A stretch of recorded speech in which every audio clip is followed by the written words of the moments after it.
Hi, everyone. I'm John Zoller, CIO of MAI Capital, here with the latest edition of the MAI Market Update. As we turn the page on what has been a surprisingly good year for equity markets in 2023, and we look ahead to 2024, we can't help but think about the upcoming presidential election and its ties to the market and economic outlook. Joining me today to share his research on this topic is Chris Grisanti, MAI's Chief Equity Strategist. Well, Chris, I know you've already been pretty busy preparing for this upcoming election year. Thanks for coming on to share your research. John, thanks for having me. It's always nice to be with you. And as you can see behind me, it's a sunny day in New York City.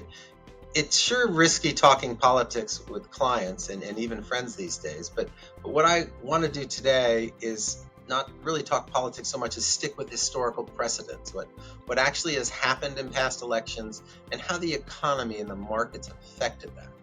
As you know, I've put together a large presentation that looks at a lot of interesting precedents in past elections, but for the purposes of today's video, I want to focus on one indicator that's been accurate in every re-election campaign for over 100 years.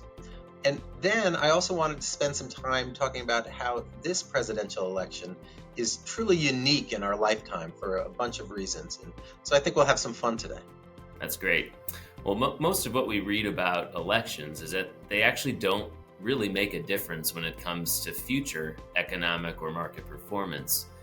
But can economic and market performance leading up to an election help us make a guess about who's actually going to win?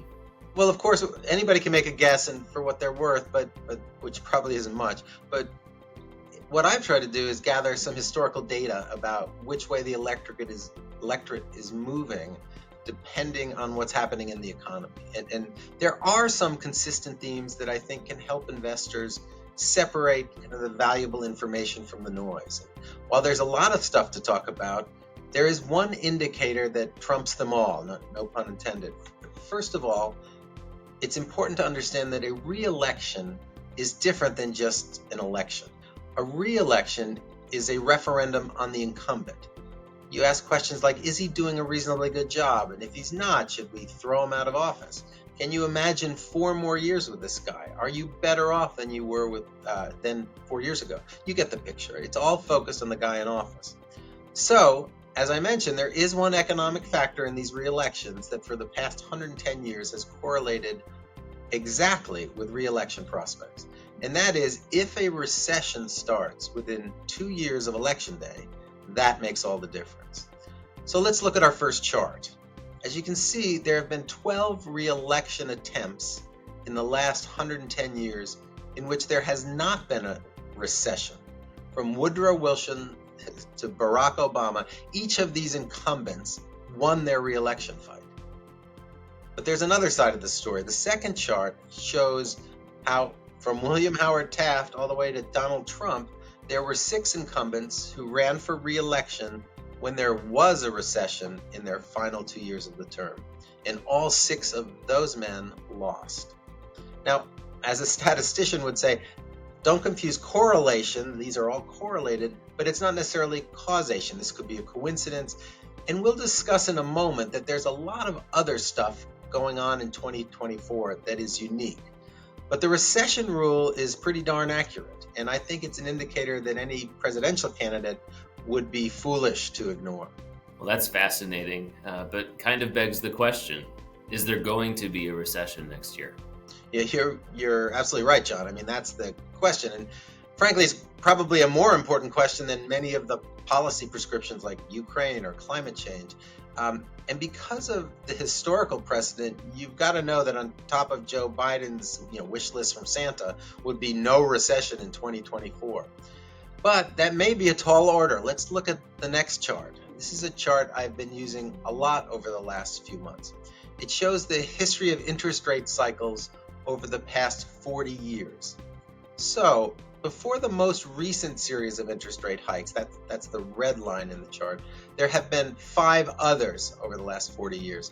After 4 of those 5, the economy slipped into recession within 2 years of the last hike and often quite sooner than that.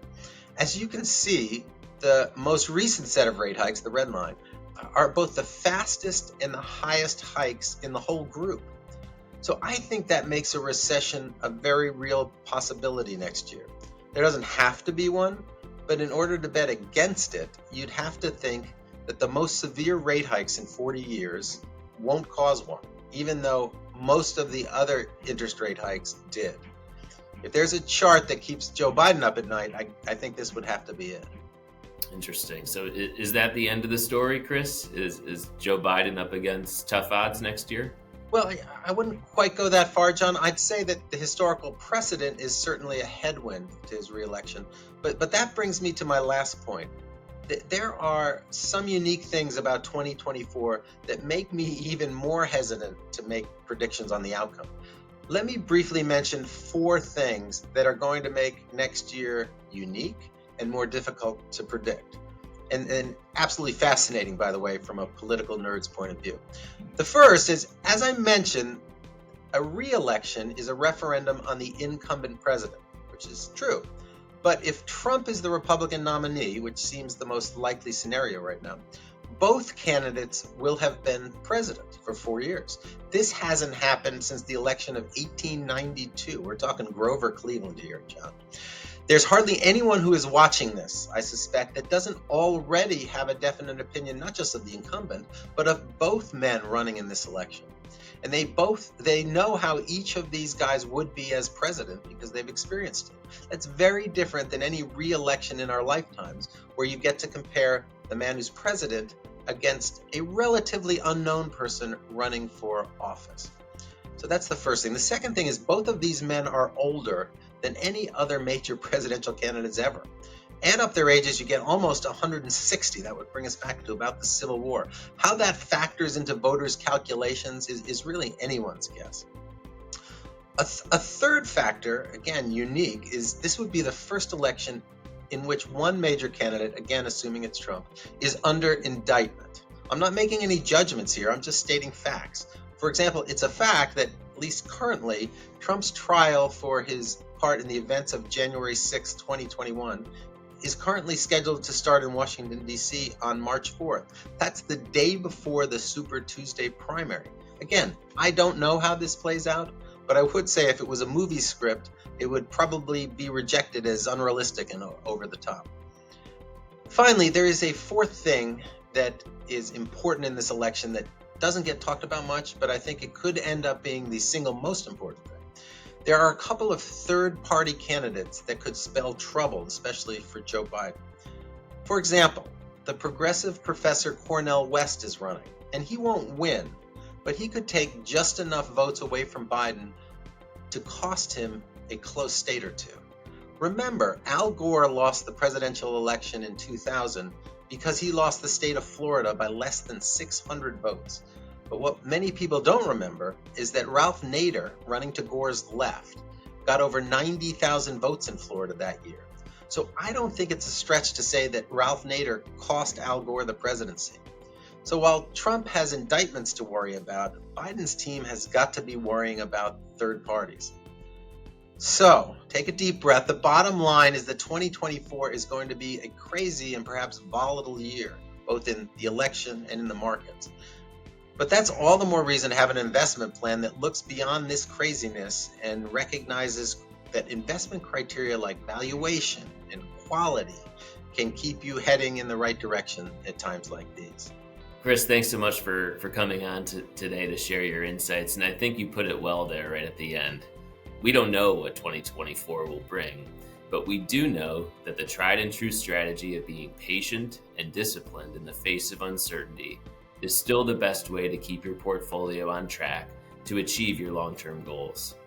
At MAI, we're so grateful for the opportunity to partner with you in this important work, and we would encourage you to reach out to your wealth manager at any time with questions specific to your portfolio. Thanks so much for listening, and on behalf of all of us at MAI, we wish you and your family a very happy and healthy holiday season.